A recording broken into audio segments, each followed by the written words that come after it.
Millars és el riu més important de la província de Castelló. Naix a la serra de Gúdar i desemboca a la Mediterrània entre les poblacions castellonenques de Borriana i Almassora. Recorre 156 quilòmetres entre paisatges abruptes i una plana intensament antropitzada. Presenta un cabal irregular i escàs, però alhora capaç de nodrir una importantíssima indústria agroalimentària.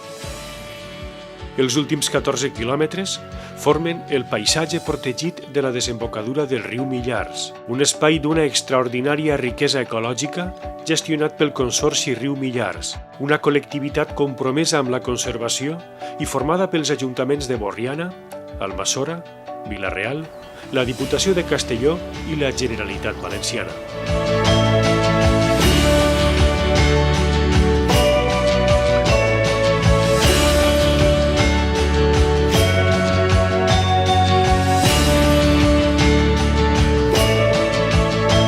El Millar naix a la serra de Gúdar, terme del Castellar, província de Terol, però molt a prop de Cedrilles. Aigües avall rep el cabal d'afluents com l'Alventosa i fonts com l'Escaleruela. La Pobla d'Arenós és el primer poble castellonenc. Des de l'embassament discorre per paratges preciosos de Montanejos, Cirat i altres poblacions fins a arribar a l'embassament de Sitjar.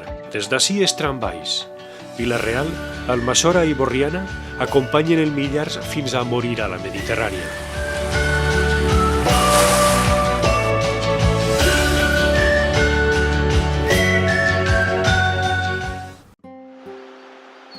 El Millar naix en un paratge muntanyós a 1.600 metres d'altitud. Un bosc de pins rojos amaga els primers passos. Un territori calcari que rep nevades a l'hivern i pluges abundants durant la tardor i la primavera. Unes precipitacions que s'infiltren per un terreny porós i permeable i més tard fan brollar el Millars. El Millars emergeix cristal·lí, suau i sense fer massa soroll. A la tardor, les xopades lluïssen vestits grocs sorprenents que el vent va despullant lentament. Els afluents Balbona, Mora, Alventosa i Palomarejas van nodrint del Millars fins a convertir-lo en un riu important. Olva és l'últim poble de Terol abans que el Millars irrompa en terres castellonenques. La Pobla d'Arenós és el primer municipi castellonenc que rep el Millars. Al seu peu es transforma en l'embassament d'Arenós, una construcció finalitzada el 1977 per a regular el cabal del Millars i destinar les aigües bàsicament al reg. El Millars, aigües avall, travessa un dels paratges més colpidors del recorregut. Estreig i penya-segats de vertigen encanonen el riu fins a arribar a la Fuente de Baños, al terme de Montanejos, un racó d'aigües netes que és envaït a l'estiu per una gentada d'estiuejants, però que a l'hivern és l'hàbitat de barbs i altres espècies piscícoles. Un indret d'aigües mineromedicinals que brollen de les muntanyes a uns 26 graus centígrads. Unes aigües que a l'hivern i en contrast amb la temperatura ambient fan fumejar el riu, atorgant-li una aparença fantasmagòrica.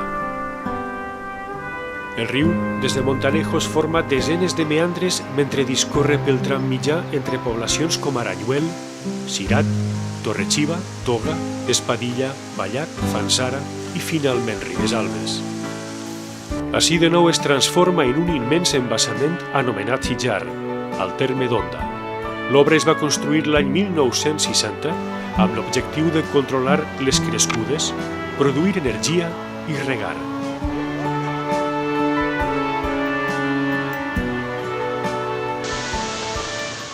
Aigües avall arriba al seu darrer tram. El pont de l'autovia de la Plana marca l'inici del paisatge protegit de la desembocadura del riu Millars.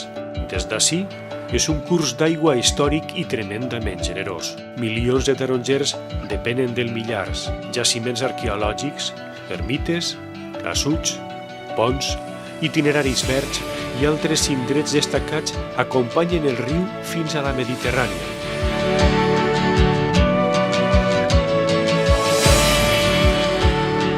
Les goles del Millars, com bé indica el seu nom, s'engolissen les últimes gotes d'un riu noble i generós, com deia el metge i poeta Manuel Rosalén. De les muntanyes més altes baixa un xic molt templat. És el sentir de la plana i li diuen el Millars. I el Millars finalment desmor en els braços de la vasta Mediterrània per a tornar a començar.